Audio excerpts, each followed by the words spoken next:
Puji syukur kita ucapkan kehadirat Allah Subhanahu wa Ta'ala yang telah memberikan kita rahmat dan hidayah kepada kita semua hingga pada hari ini kita dapat berkumpul bersilaturahmi dalam kegiatan diseminasi yang nanti disampaikan langsung oleh Bapak Samsul Bukhari. Salawat serta salam kita limpah curahkan kepada junjungan kita Nabi Muhammad Sallallahu Alaihi Wasallam. Kami ucapkan terima kasih atas kehadiran rekan-rekan sejawat yang telah memberikan perhatian khusus kepada teman-teman kami tercinta dalam kegiatan PGP Angkatan 9. Mudah-mudahan kegiatan ini membawa keberkahan dan kebermanfaatan bagi kita semua.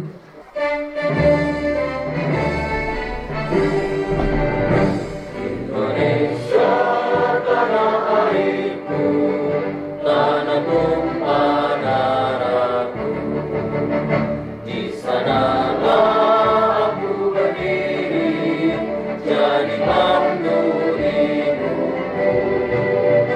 Indonesia kebangsaanku, bangsa dan tanah airku, marilah kita berseru, Indonesia bersatu.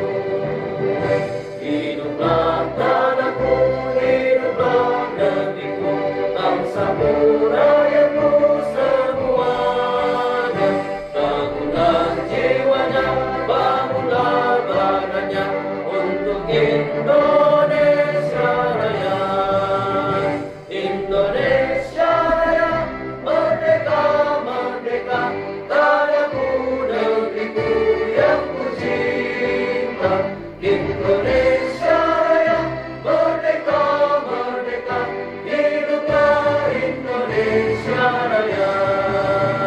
Indonesia Raya, merdeka, merdeka, tanahku, negeriku yang ku cinta. Indonesia Raya, merdeka, merdeka, hiduplah Indonesia Raya.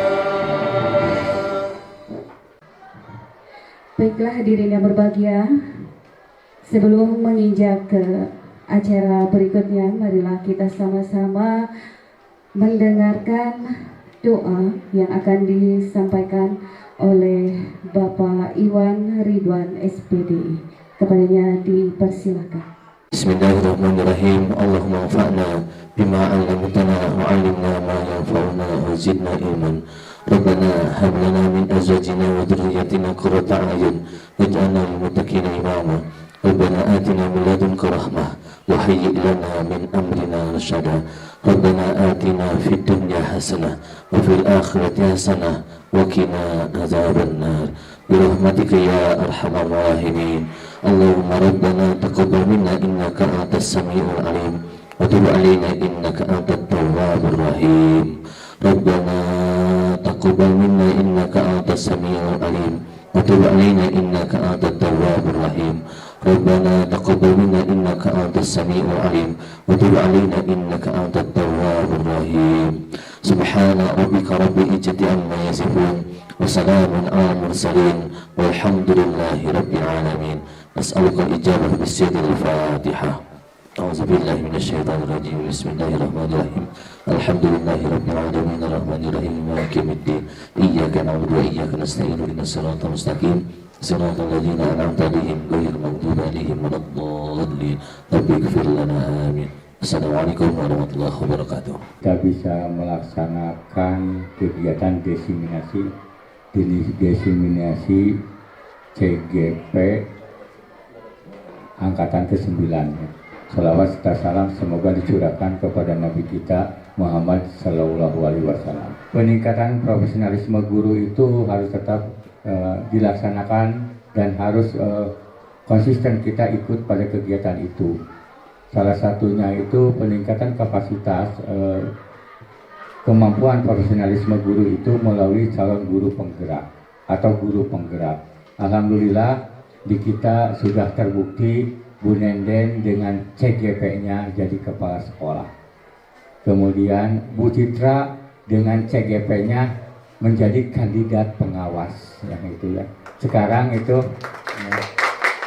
Pak Samsul, kemudian Pak Rahmat, ya, kemudian yang lain-lainnya, mudah-mudahan Pak Cegum juga, mudah-mudahan ya dimudahkan lah. Walaupun kita tidak bercita-cita untuk menjadi ya sedikit tahapan kita itu ke yang lebih tinggi, paling tidak kita bisa mensejajarkan diri kita dengan kemampuan-kemampuan teman kita di tempat-tempat yang lain.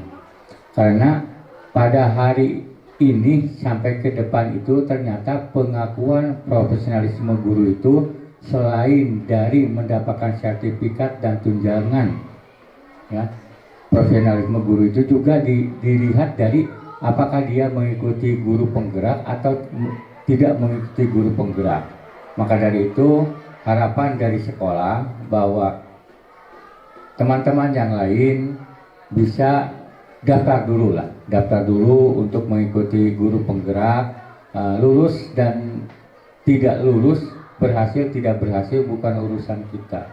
Yang penting kita mau mencoba mendaftar pada guru penggerak apabila link itu terbuka untuk kita, ya. Karena tidak semua berkesempatan juga untuk mengikuti guru penggerak.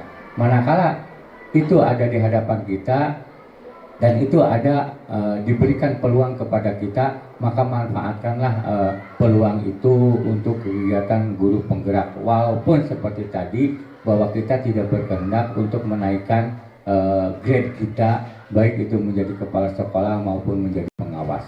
Kemudian selamat mengikuti diseminasi. Mudah-mudahan tahapan ini memberikan kemudahan khususnya kepada Pak Samsul dan juga kepada Pak Rahmat. Terima kasih atas perhatiannya. Billahi taufiq wal hidayah. Wassalamualaikum warahmatullahi wabarakatuh. Bismillahirrahmanirrahim. Assalamualaikum warahmatullahi wabarakatuh. Sebelumnya saya ucapkan terima kasih kepada Bapak Ibu guru hebat yang telah hadir di acara ini. Kita yakinkan bahwa kehadiran Bapak Ibu ke tempat ini adalah dalam rangka mencari ilmu.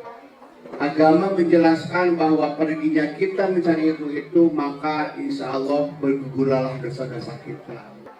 Selama ini mungkin kita sering ya menyelesaikan kasus anak, dan dengan PD-nya kita ini seolah-olah kita itu sudah betul menjalankannya. Nah, padahal ternyata ada beberapa hal yang sebelumnya kita anggap benar. Nah, ternyata menurut teori itu ternyata itu adalah salah. Nah, tidak tepat kayaknya. Nah, pada kesempatan ini saya akan melanjutkan mengenai budaya positif yang merupakan bagian dari modul 134, yaitu yang pertama adalah posisi kontrol guru, yang kedua adalah kebutuhan dasar manusia, dan yang ketiga adalah segitiga restitusi yang tadi sudah Bapak dengar di pembicara yang pertama. Tapi kalau di sini mah nanti kita bahas mulai kasusnya. Yang pertama kita bahas dulu ya mengenai posisi kontrol guru dengan pertanyaan pemantik. Nah, ini nih kasusnya nih. Kasusnya adalah Tisa dan Hana dipanggil masuk ke ruangan Ibu Dewi, kepala sekolah SMA Makmur. Ibu Dewi baru saja mendapatkan pengaduan dari Ibunda Tisa bahwa Hana menggunakan kata-kata yang kasar dan merendahkan Tisa di media sosial. Kasus ini adalah kasus yang sering kita hadapi, yang sering kita selesaikan, dan kita akan merasa bangga kalau misalnya kita bisa menyelesaikannya dan kemudian kasus tersebut tidak berlanjut. Titik sampai di situ. Nah, coba kira-kira kalau buat Bapak dan Ibu, kalau ada kasus seperti ini, apa yang kita lakukan? Atau pernah Ibu lakukan? Kalau misalnya ada kasus, ada siswa kita itu yang suka menggunakan media sosial, ternyata dia itu di media sosial itu menggunakan kata-kata yang kasar, atau ada gambar-gambar yang tidak pantas, atau misalnya menghujat orang lain. Nah, kadang-kadang apa yang kita lakukan? Nah, kebanyakan kita dengan memanggil, kemudian kita dengan apa? Dengan gagah berbicara. Tisa, Hana, mengapa kamu lakukan seperti itu? Kemudian, apa kamu tidak sadar bahwa itu tidak salah? Kemudian, kamu itu bermoral tidak ya? Nah, seolah-olah kita benar seperti itu. Nah, seharusnya bagaimana kita harus menghadapinya? Nah, ternyata ada beberapa teori yang bisa kita laksanakan supaya kita tidak salah menangani seorang siswa yang selama ini mungkin kita sudah lakukan, sudah benar, tapi nanti masuk ke kriteria yang mana. Nah, selanjutnya sama seperti yang tadi, bahwa dalam posisi kontrol seorang guru itu kita kadang-kadang bertindak sebagai seorang penghukum karena kita merasa bahwa posisi kita lebih tinggi daripada posisi anak. Nah, apa misalnya? Seorang penghukum biasanya menggunakan hukuman fisik maupun verbal. Kata Pak Yoga, kamu lari 5 keliling.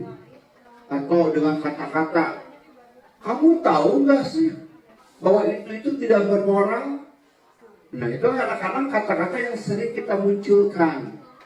Oh, berarti kalau Bapak dan Ibu bertindak seperti itu, oh berarti kita itu tipe seorang apa berarti?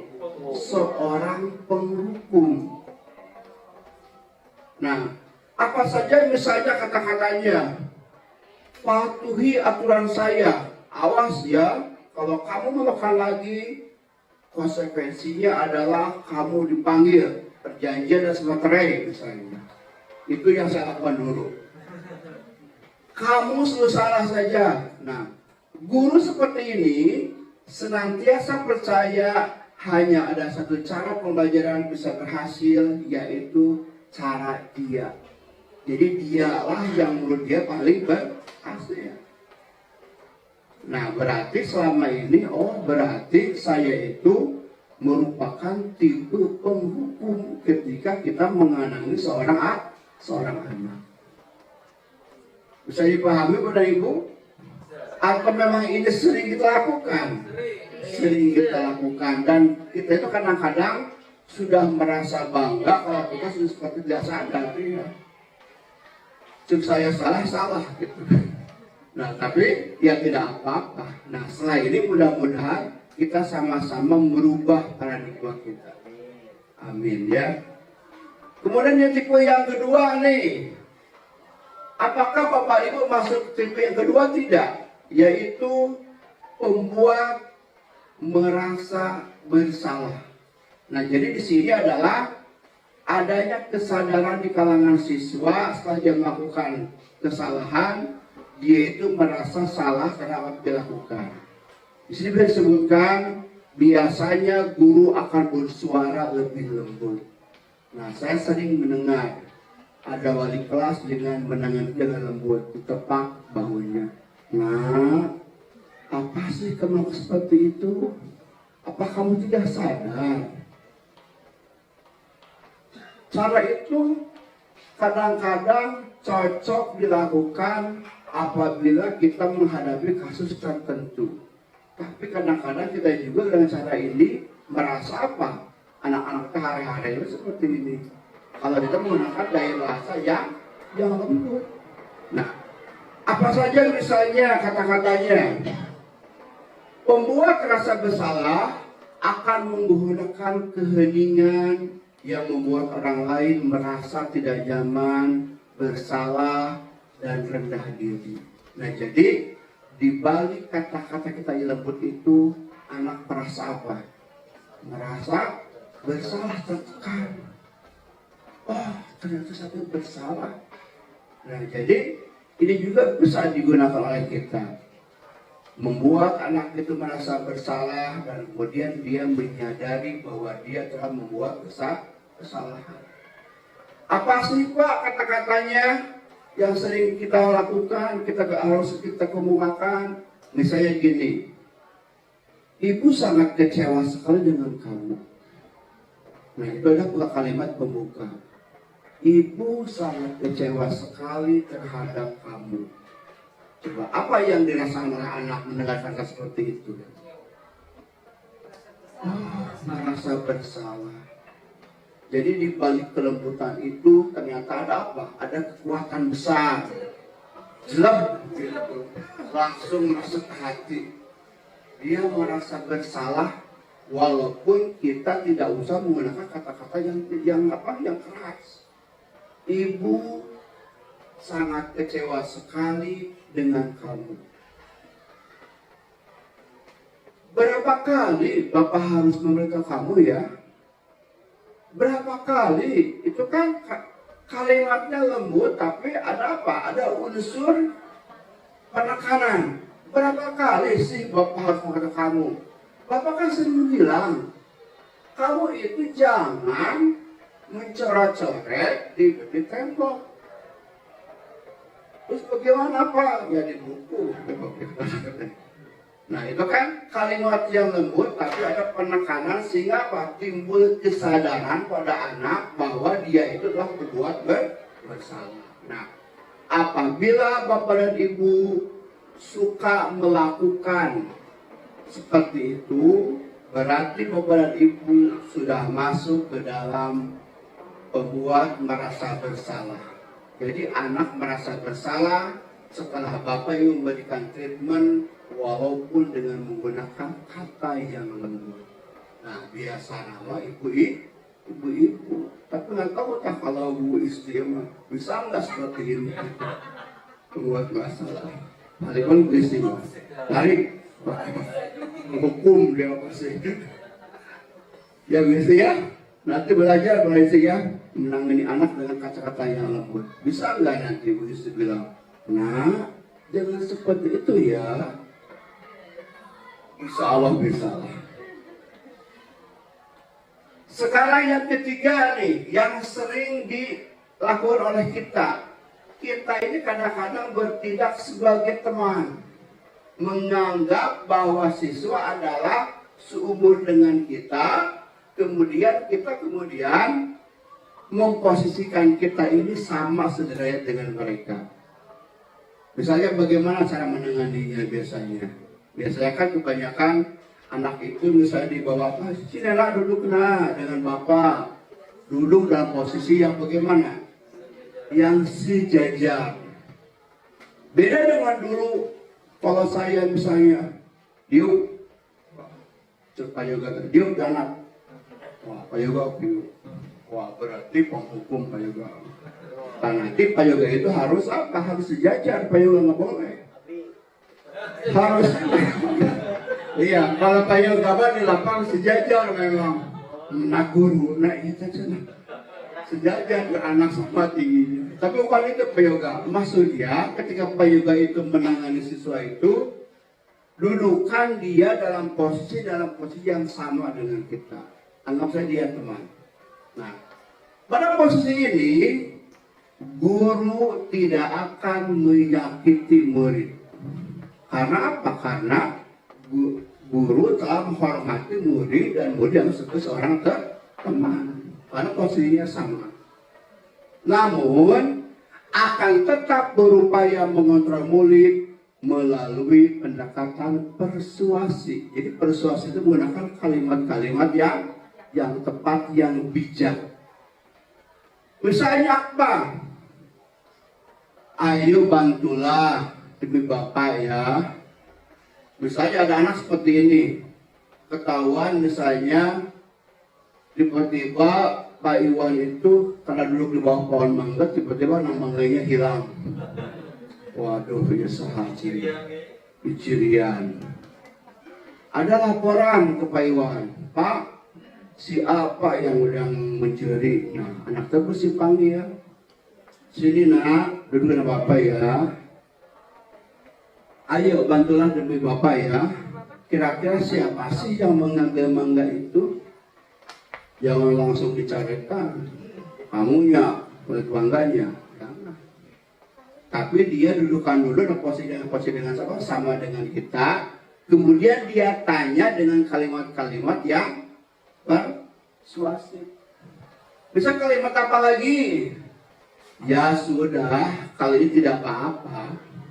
Tapi nanti jangan terulang ya. Nah itu kan penekanan. Sekarang mengapa kamu berbuat salah? Tapi lain kali kamu jangan melakukan kalimat yang sama atau perbuatan yang sama. Nah, kalau anak seperti itu kan bagaimana perasaan dia? Apakah akan mengulangi atau tidak? Ya, menurut penelitian, dia tidak akan mengulanginya. Pak, beningan Pak, di kita itu budak kecil dulu yang anggaran seperti itu. Nah, berarti dia berarti di luar teori begitu berarti ya. Orang seperti itu mah. Perlu kita menggunakan metode yang lain berarti. Jangan dia ya kalau misalnya kita menghadapi murid kita misalnya siapa Andreas, jangan menggunakan sebagai teman. Wah, itu kalau Andreas mangke kalau teman mah dia tidak akan berubah misalnya dengan metode yang lain. Nah, sebagai teman, hal yang mungkin timbul adalah murid hanya akan bertindak untuk guru tertentu saja. Kemudian tidak untuk guru lainnya dan murid akan tergantung pada guru tersebut. Nah, kan banyak di antara kita. Ada guru yang menempatkan diri sebagai teman dan kadang-kadang murid itu akrab dengan kita.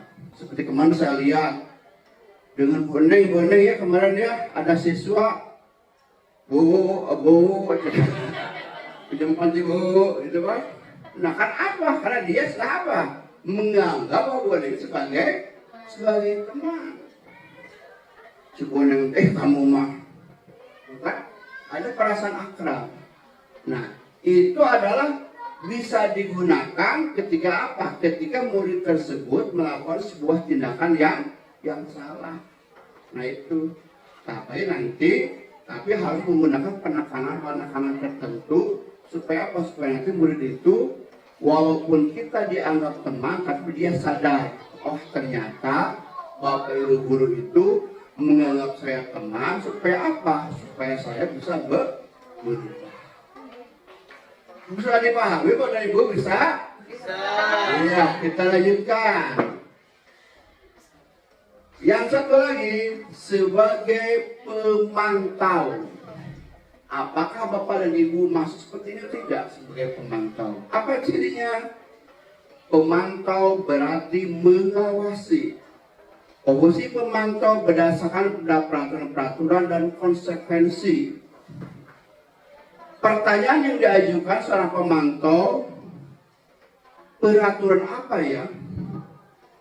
Apa yang kamu lakukan? Sanksi atau sanksi apa? Seorang pemantau sangat mengandalkan perhitungan catatan, data yang dapat digunakan sebagai bukti atas perilaku seseorang. Nah biasanya itu kesiswaan kan? Pak Yoga, Bu Yoga, dan yang buku kasus. Coba tulis kamu kasus ini. Apa yang kamu lakukan? Aturannya apa? Apa konsekuensinya? Kamu saya panggil orang tua ya? Itu biasanya adalah seorang pemantau. Dan sering juga saya lakukan seperti dulu seperti itu. Karena apa? Karena semakin banyak buku kasus berarti apa? Semakin bagus. Banyak kasusnya gitu. Nah, tapi itu tidak boleh. Nah, jadi seorang pemantau semacam itu. Jadi segala sesuatu itu dia itu saklek dengan apa peraturan sekolah, buku kasus. Kamu mana perjanjiannya? Katanya. Kamu perjanjian ketiga kali panggil orang tua. Nah, dia berjalan sebagai apa? Sebagai seorang pemantau. Apakah ada yang seperti itu di sini? Ada. Termasuk saya sendiri. Ya betul memang. Dan yang selanjutnya, nah inilah posisi yang diidam-idamkan. kita itu dalam menangani siswa harus bertindak sebagai seorang manajer. Apa itu manajer? Posisi di mana guru berbuat sesuatu bersama dengan murid, mempersilahkan murid mempertanggungjawabkan perilakunya, menunggu murid akan dapat menemukan solusi atas permasalahannya sendiri. Pak, bagaimana caranya? Apa sih yang harus diberikan kata-katanya? Nah, ini contoh kata-katanya. Seorang manajer akan berkata, apa yang kita yakini. Nah, ini hubungannya dengan apa? Dengan kemarin tadi keyakinan kelas. Jadi sebelumnya itu siswa dengan kita sudah membuat keyakinan ke kelas. Jadi tidak ada lagi istilah misalnya peraturan kelas, peraturan sekolah. Nanti mah diganti menjadi apa? Keyakinan sekolah, keyakinan kelas. Dan dibuat atas kesepakatan bersama-sama. Nah, jadi ketika murid misalnya datang terlambat, tidak usah dicarekan, tapi ditanya, apakah kamu ingat, masih ingat dengan keyakinan kelas-kelas ini? Apa sih keyakinan kelasnya? Kata murid teh, tidak boleh datang terlambat, Pak. Ya, itu betul. Kamu tahu bahwa kamu telah membuat salah seperti itu. Iya Pak, mohon maaf Pak. Jadi yang memberikan hukuman itu bukan kita yang mengingatkan apa-apa. Kita itu hanya apa? Hanya mengingatkan kembali atas keyakinan yang telah kita sepakati antara kelas atau antara sekolah atau kelas. Nah, kemudian kita hanya mengingatkan kembali dan siswa menyebutkan apa tindakan yang telah dia lakukan yang salah tersebut. Ketika misalnya ada siswa di kelas itu menggoda temannya, kemudian dipanggil oleh kita, apa yang harus kita lakukan? Kalimat pertama, coba apa yang kita lakukan dalam kalimatnya? Apakah hanya dengan kata ini, kenapa kamu tadi berbuat seperti itu? Wah, itu berarti kalau menghukum. Nah, jadi dia tanya dulu apa alasannya. Nah, kemudian kalimat lain dari seorang murid itu adalah apa yang kamu meyakininya. Nah, seorang anak ketika dia berbuat sesuatu itu karena dia yakin bahwa dia itu melakukan perbuatan itu karena apa? Dia yakin itu sesuai dengan apa yang dia harapkan. Apa sih yang kamu yakini? Kenapa sih kamu misalnya nggak ada kerjaan, ada tong sampah, kamu apa? Kamu tendang gitu sehingga sampahnya kemana-mana. Apa sih yang kamu buat seperti itu benar? Nah, siswa menjawab kemudian, Pak, saya itu kalau main bola di kelas kan tidak boleh Pak. Jadi saya ada tempat sampah, saya tendang gitu. Nah itu Pak. Nah kemudian dia kayak seperti itu. Nah, apalagi jika kamu memperbaiki hal ini, menunjukkan apa tentang dirimu, apa rencana kamu untuk memperbaiki hal ini. Nah jadi nanti pada bagian terakhir dia harus tanya. Nah kamu kan tahu kamu telah melanggar kesepakatan kelas. Oh iya Pak. Nah sekarang untuk selanjutnya apa sih yang kamu akan lakukan? Nah jadi kita nanya. Kata anak teh, Pak saya berjanji Pak tidak akan melakukan lagi. Nah kata kita apa lanjutannya? Kalau kamu melakukan seperti lagi, bisa nggak beri sanksi? Oh ya siapa saya beri sanksi. Nah jadi sanksi itu karena apa? Karena kesiapan dari dia, bukan karena dia dalam pendidikan langsung dari kita. Bagaimana para ibu bisa dipahami? Apakah selama ini kita ini bertindak sebagai apa kebanyakan? Penghukum, sebagai teman, sebagai pemantau, merasa bersalah atau sebagai manajer? Pernah semuanya, Pak. Kalau Bu Ari itu anak itu kebanyakan itu sebagai manajer kita lihat. Jadi baru ada Bu Ari itu sudah timbul kesadaran dia itu akan tertib. Iya, jelas seperti itu. Tapi apa kelemahannya? Hanya ada Bu Ari saja dia tertib. Ketika guru yang lain mah kembali lagi ke asalnya saja. Tapi nggak apa-apa kalau seperti itu. Nah, sekarang kita lanjutkan materi yang kedua, Bapak dan Ibu, yaitu mengenai kebutuhan dasar manusia. Nah, ini juga banyak permasalahan yang kita hadapi, terutama berhadapan dengan siswa. Siswa bertindak itu, kita harus tahu bahwa tindakan itu ada latar belakang yang melatar belakanginya. Jangan kita langsung memvonis. Nah, contohnya ini, kasusnya nih. Ibu Ambar, guru wali kelas 2A di SD Pelita Hati sedang bingung menghadapi ulah salah satu murid kelasnya yang bernama Doni. Beberapa anak di kelas 2A telah datang padanya dan mengeluhkan Doni yang seringkali meminta bekal makan siang mereka dengan paksa. Jika Anda menghadapi seperti ini, seperti Bu Ambar, apa yang akan kamu lakukan? Menurut Anda, kira-kira alasan apa dari orang itu? Nah, ini misalnya nih contoh yang lebih konkret nih. Kita di kelas misalnya ada anak yang suka ada kebiasaan kalau ada barang orang lain diambil.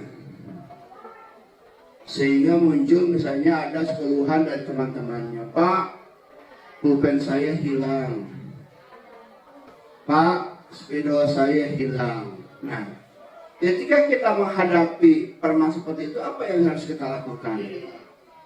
Nah, berarti ada yang bisa nggak Ibu misalnya yang si guru nggak pernah lakukan dengan cara bagaimana biasanya? Tanya dulu belakangnya. Wah, sangat bijak. CGP. Tapi kebanyakan kita bagaimana? Ayo berdiri semuanya ke depan. Kita razia. Langsung razia gitu kan. Razia, kita ambil satu-satu lihat kelas ini yang tasnya. Wah, muling gitu Pak. Nah. Oh, ngapa saya ngapa katanya beli aja bukan yang baru kan selesai. Nah, boleh seperti itu. Nah, itu adalah kadang-kadang tindakan yang sering kita lakukan. Nah, sekarang Pak, bagaimana sebetulnya untuk mengetahui supaya tindakan kita itu tidak apa, tidak salah. Nah, berarti kita harus memahami mengenai kebutuhan dasar manusia. Kan dulu di sekolah kita udah tahu kan ada sandang, pangan, jeung papan. Lamun orang dewasa mah kebutuhan biologis sebenarnya. Kadang-kadang kenapa ya hubungan itu biologis? Ya ada. Kadang-kadang karena itu kita berbuat salah dalam bertindak. Itu kadang-kadang ya. Murang maring di sekolah kadang-kadang ya. Tepat hubur gitu. Maaf ya Pak Yoga ya. Belum Pak Yoga. Belum terpenuhi. Nah, tapi kadang-kadang jangan ya. Gara-gara belum terpenuhi nanti tindakan salah gitu sama anak. Nah ini Pak Yoga nih. Harus bagaimana yang kita ketahui. Nah ternyata kebutuhan dasar manusia itu, nah ada itu contohnya. Kebutuhan dasar manusia itu ternyata ada berapa barusan kan? Ada 4, ada 5. Ada 4, ada 5 Pak Yoga. Kebutuhan dasar manusia. Yang pertama bertahan hidup. Yang kedua kesenangan. Yang ketiga penguasaan. Kemudian rasa kasih sayang dan ingin terima. Nah ini banyak orang supaya kasih sayang nih. Kurang kasih sayang sedangkan.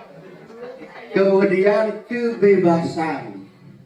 Nah jadi anak bertindak salah itu ternyata ada satu di antara ini yang tidak terpenuhi. Misalnya kan tadi kita melihat kasus anak kita ke sekolah TK kadang-kadang tekau bayar makanan orang lain dimakan. Nah ternyata dia itu setelah ditanya apa jawabannya, Pak saya Pak makanan seperti itu di rumah tidak ada. Nah makanya ada kasus saya makan. Nah kebutuhan bertahan hidup atau survival adalah kebutuhan yang bersifat fisiologis. Nah, ya guru IPA pasti bisa. Ada fisiologis, ada biologis. Apa fisiologis? Berhubungan dengan apa biasanya? Kejiwaan. Dengan kejiwaan atau dengan tubuh kita? Fungsi alat tubuh, betul. Tidak salah lagi di IPA deh. Betul. Jadi fungsi alat tubuh. Nah, yaitu kebutuhan yang bersifat fisiologis untuk bertahan hidup, misalnya kesehatan, rumah, dan makanan. Nah, tadi dalam kasus di atas, apabila jawaban itu ketika ditanya oleh Ibu Ambar adalah karena ia lapar. Nah, jadi ketika kita menghadapi siswa yang mencuri makanan, kita jangan terlalu memponis langsung. Mungkin saja dia apa? Lapar, belum makan, untuk bekal misalnya. Nah kita tanya dulu sebelum membuat keputusan atau tindakan. Nah jadi doni tersebut ketika jawabannya adalah ia lapar dan orang tuanya tidak membawakannya bekal makan siang, maka doni itu tidak terpenuhi salah satu kebutuhan bertahan hidupnya. Jadi dia itu mencuri bukan untuk apa-apa, tapi dia itu kalau merasa apa? Ingin bertahan hidup. Ada anak misalnya yang ketahuan mencuri misalnya, ya oleh polisi tanya dulu. Nah sekarang kan polisi itu kadang-kadang bertindaknya itu langsung hukuman. Tapi ada nggak misalnya polisi atau guru misalnya kesiswaan seperti itu? Ya harus bisa nanti harus tanya dulu dengan cara lembut.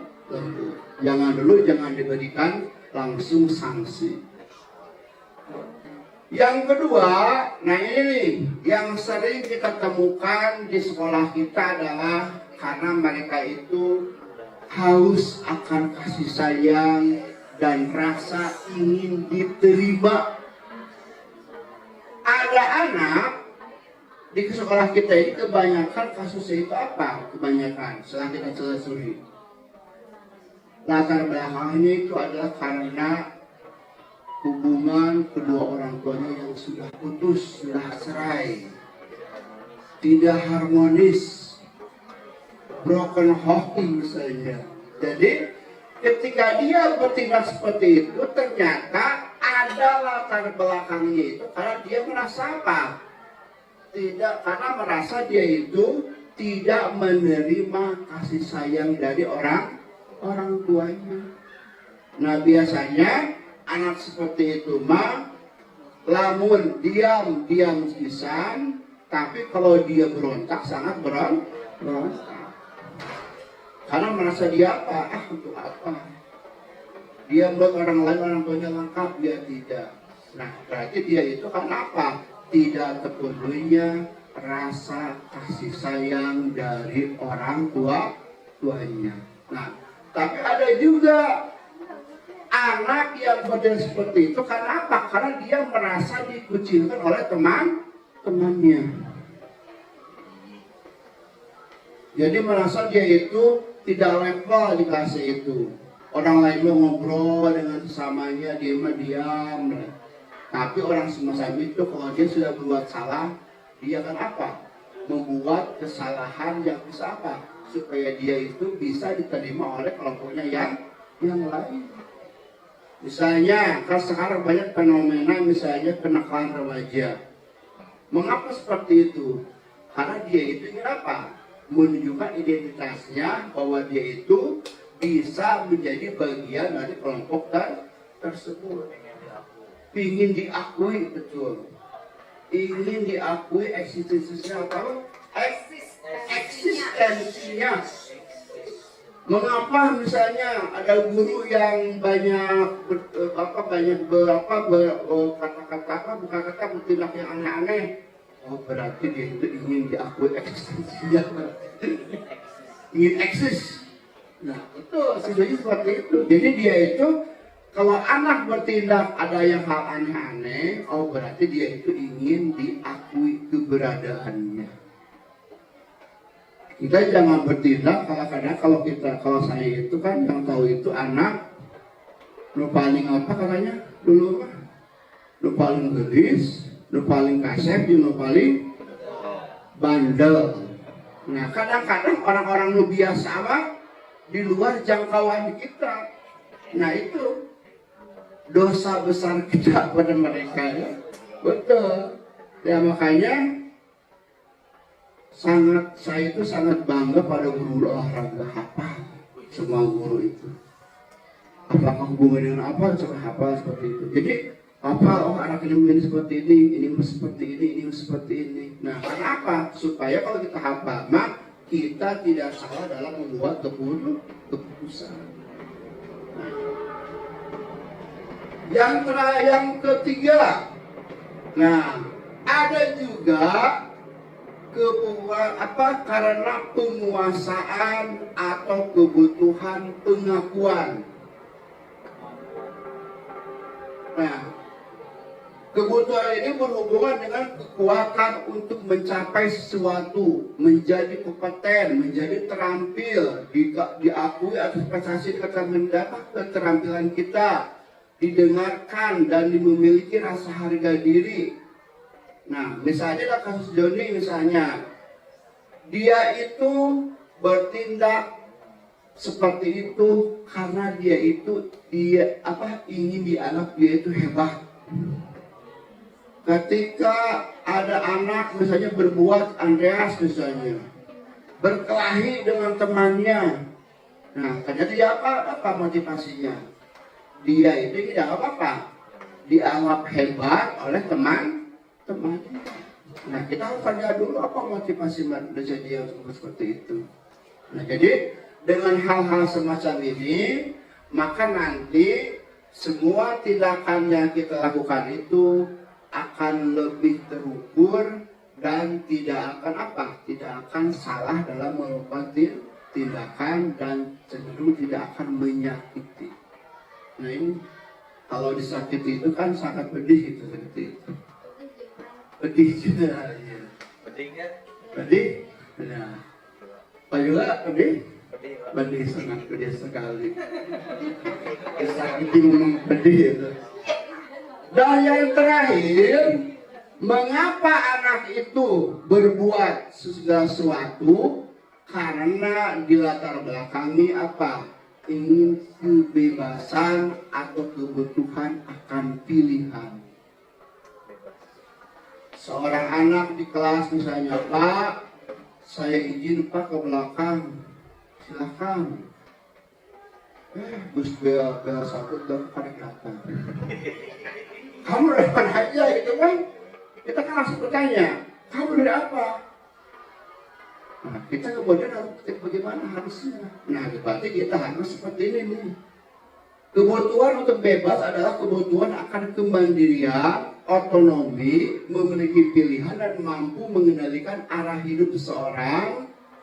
Anak dengan kebutuhan kebebasan yang tinggi menginginkan pilihan. Mereka perlu banyak bergerak, suka mencoba-coba, tidak terlalu berpengaruh orang lain dan senang mencoba hal baru dan menarik. Nah makanya anak seperti itu kadang-kadang lamun di kelas tidak cicing. Lamun teu ngagoyang-goyang kursi, Nah, online. Nah, kemudian kalau enggak mengganggu teman, kalau tidak ngobrol. Nah, berarti anak tersebut itu apa? Merasa apa? Merasa bosan. Nah, karena dalam jiwanya itu, dia itu harus ada pilihan. Dengan bosan, dia boleh bertindak seperti yang lain, seperti apa? Misalnya bisa mengganggu, misalnya dia itu bertindak, misalnya merusak kadang-kadang. Nah, berarti kita harus paham bagaimana cara mengatasinya. Nah, berarti kita nanti harus bisa apa? Bisa membuat keputusan yang bijaksana. Sehingga alasan-alasan dia berbuat seperti itu karena dilatar belakang oleh alasan-alasan tertentu. Nah, dan yang terakhir, ada juga anak yang melakukan perbuatan itu karena dilandasi oleh kesenangan. Misalnya apa? Misalnya kasusnya ada siswa perempuan tiba-tiba oleh seorang laki diciwit misalnya. Dia kemudian tertawa, sering gitu Pak. Dan dia merasa apa? Merasa tidak bersalah kadang-kadang. Nah, bagaimana cara kita menanggapinya? Nah, berarti kita harus tahu bahwa tipe anak itu adalah kebutuhan untuk mencari kesenangan, bermain dan tertawa. Anak-anak dan kebutuhan dasar kesenangan yang tinggi biasanya ingin menikmati apa yang dilakukan. Mereka juga bisa berprestasi tinggi saat mengerjakan hal yang disenangi.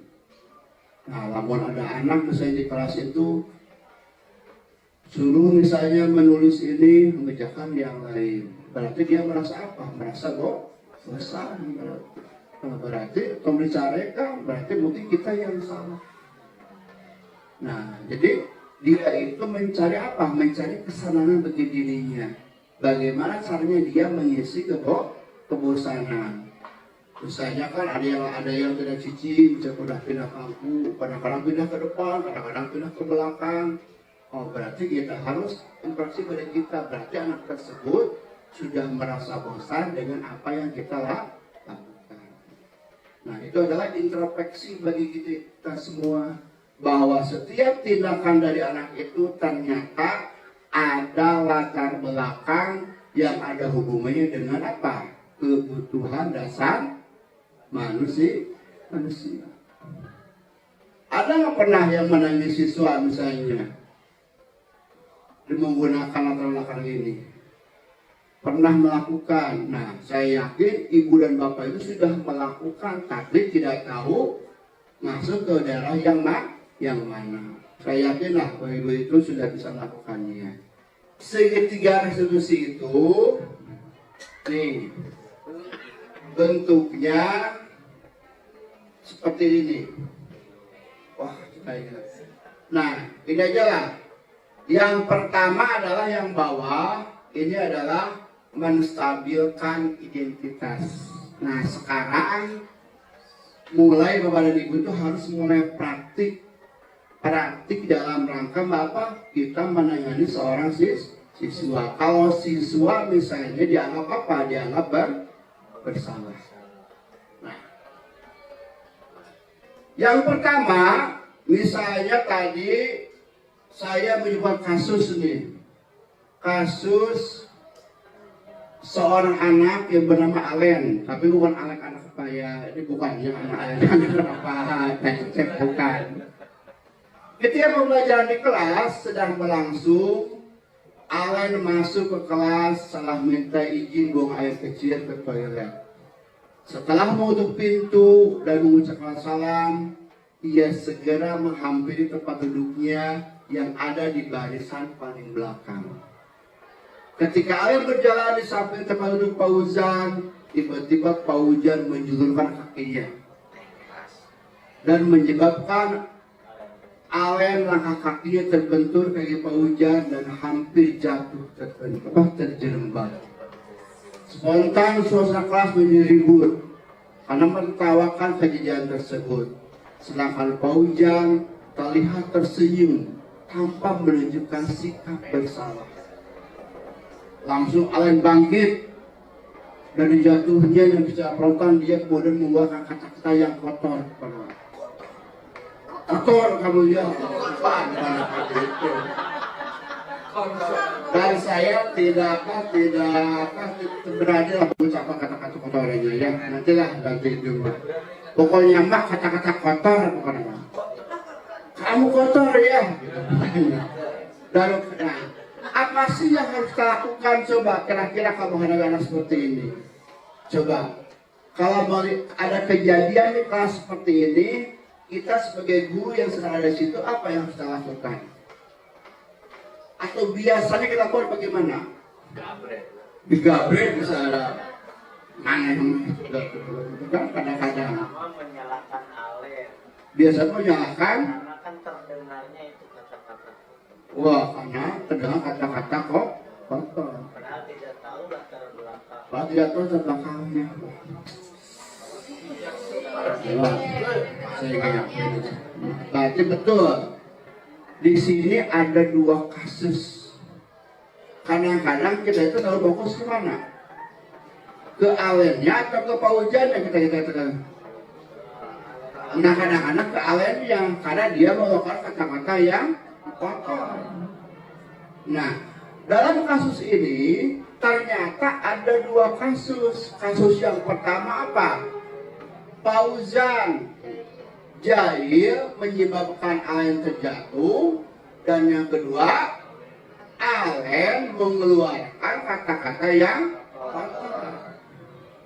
Itu yang dua kasus yang bedakan. Nah kita mah kadang-kadang suka fokus kepada kata-kata yang kotor tersebut, tidak tahu apa penyebabnya. Nah dalam mengenai kasus semacam ini, nah kita bisa menggunakan metode yang bernama segitiga restitusi. Nah ini contohnya nih kemarin nih, dengan apa? Dengan videografernya Ibu Neng. Nah ini kasus bagaimana cara menangani. Aduh maaf ya, kamu belum lama.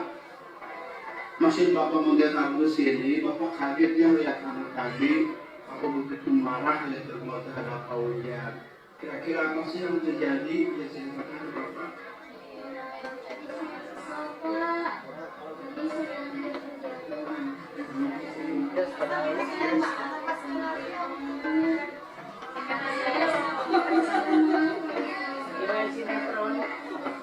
Itu ya masalahnya. Tapi masalahnya apakah dengan kemarahan kamu karena seperti itu bisa menyelesaikan masalah atau tidak? Ya, jadi Bapak paham ya kenapa kamu suka marah seperti tadi, karena kan kamu. Tidak, sampai sini dulu. Tadi ada dua kata yang saya kemukakan. Coba kalimat apa? Ketika tadi memanggil Alen dengan kata yang kotor, apa kalimat pertama apa dari saya tadi katanya? Apa coba? Menyelesaikan masalah. Kenapa kamu melakukan seperti itu? Jadi tanya dulu, mengapa kamu melakukan semacam itu? Kita langsung dicarikan. Ari mana itu? Kita kan ari mana? Atur peraturan sekolah. Nah, tapi harus bagaimana? Mengapa kamu melakukan seperti itu? Apa kalimat yang kedua tadi yang saya katakan? Apakah menyelesaikan masalah? Apakah dengan kamu mengeluarkan kata-kata yang kotor itu bisa menyelesaikan masalah? Tadi kamu didik gimana? Kamu tadi didik gimana gitu? Udah usah kamu kan? Harusnya bagaimana harusnya? Apakah dengan mengeluarkan kata-kata itu bisa menyelesaikan masalah? Nah, itu adalah langkah dari yang namanya apa? Segitiga restitusi. Jadi kita itu harus apa? Menstabilkan dulu kondisi. Kalau langsung kita magas, langsung naik tinggi, tapi stabil kan kondisinya. Anak itu kan kalau datang kan bersalah, datang sudah merasa bersalah. Berarti dia dalam posisi apa berarti? Dalam posisi down. Kita harus angkat dulu, stabilkan kondisinya. Dan bebet. Orang tua datang kita gitu. Ya, kita stabilkan. Mengapa kamu melakukan seperti itu? Apakah dengan seperti itu bisa menyelesaikan masalah? Nah, coba kalau anak seperti itu, dia akan terbuka atau tidak biasanya? Dia akan merasakan terbuka mengemukakan apa? Masalah yang dia hadapi. Nah, itulah yang merupakan tahapan pertama dari segitiga distribusi, yaitu menstabilkan. Jadi anak itu harus stabilkan dulu kondisinya. Rumah anak tergesiun, terus empot-empotan, orang kakak dia lebih menderita lagi. Nah itu. Kita lanjutkan adegan selanjutnya. Wes. Mantap. Makasih. Coba perhatian kembali. Oh, masih dia biasa lama. Kalian dia masih bapak manggil kamu ke sini, bapak kaget dia lihat kamu tadi. Aku begitu marah lihat rumah ada Pak Ujar. Kira-kira apa sih yang terjadi? Ceritakan bapak. Tadi saya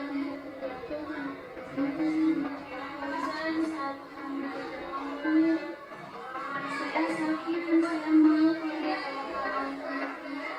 Itu ya masalahnya. Tapi masalahnya apakah dengan kemarahan kamu apabila seperti itu bisa menyelesaikan masalah atau tidak? Ya, jadi Bapak paham ya kenapa kamu sampai marah seperti tadi. Karena kan kamu merasa kamu itu malu ya dengan teman-teman.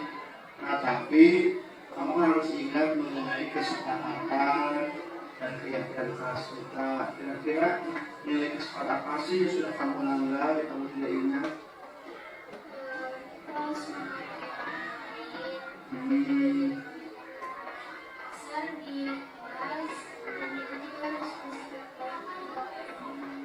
Kamu kan sudah apa ya kesalahan keras kita. Nah, untuk sekarang sebaiknya menurut kamu apa sih yang menjelaskan kesalahan ini kira-kira?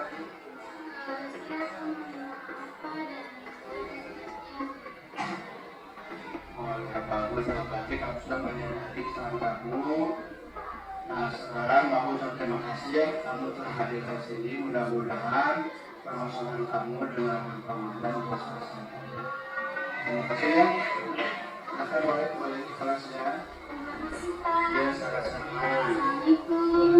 Nah, tadi saya berkata, Bapak paham apa yang kamu lakukan. Berarti kata paham itu apa berarti? Berarti seolah-olah tindakan anak tersebut tidak salah. Jadi kita ini apa? Validasi tindakan yang salah. Bapak paham mengapa kamu melakukan kata yang salah. Kan anak tersebut bagaimana kalau kita berkata seperti itu? Oh, betul, saya benar. Berarti kita itu apa? Bahwa dia itu bertindak, kita itu paham bahwa itu karena apa? Karena ada proses paujuan tersebut. Bapak paham apa yang kamu lakukan. Nah, kemudian ambillah langkah yang ketiga, menanyakan keyakinan. Apa kata saya tadi dalam dialog tersebut? Apakah mesti ingat tentang apa? Tentang keyakinan sekolah kita. Terus apa lagi? tindakan yang kamu lakukan itu benar atau salah? Tindakan yang benar atau salah. Nah, terus apa lagi yang satu lagi? Nah, saya mengatakan kalimat yaitu teng. Yaitu apa tadi? Kalimat apa? Yang terakhir, salah saya mengatakan saya paham apa yang kamu lakukan.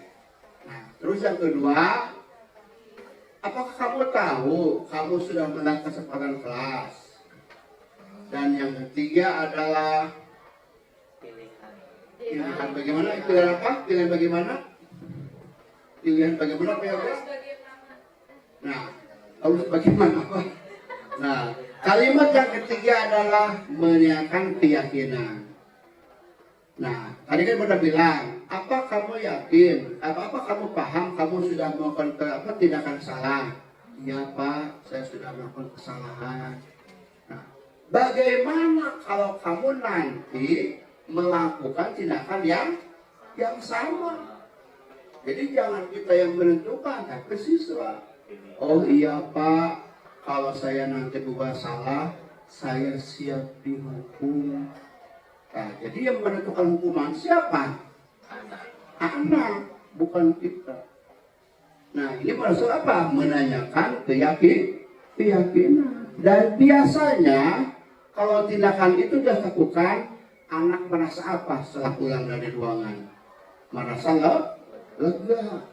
Oh, ternyata si bapak ini mah atau ibu ini mah melakukan tindakan itu, dia komitmen dengan keyakinan kelas atau keyakinan sekolah. Bisa dipahami Bapak Ibu? Alhamdulillah, mudah-mudahan kita sama-samalah menerapkannya. Dan Bapak yakin, saya yakin Bapak dan Ibu itu akan bisa memberikan contoh yang lebih lebih menarik lah ya, dengan yang lebih tepat. Nah, sehingga nanti kalau kita menemukan kasus yang sama, jangan sampai nanti pas satu tangan gitu. Semuanya dia bisa menangani dengan menggunakan konsep segitiga restitusi. Nah, itulah mengenai bahasan pada hari ini. Terima kasih atas perhatiannya. Mudah-mudahan apa yang saya sampaikan itu bisa dipahami dan kemudian kita bisa melaksanakannya bersama-sama untuk mewujudkan apa yang disebut dengan budaya apa? Budaya positif. Itu saja dari saya. Terima kasih sekali lagi. Wassalamualaikum warahmatullahi wabarakatuh.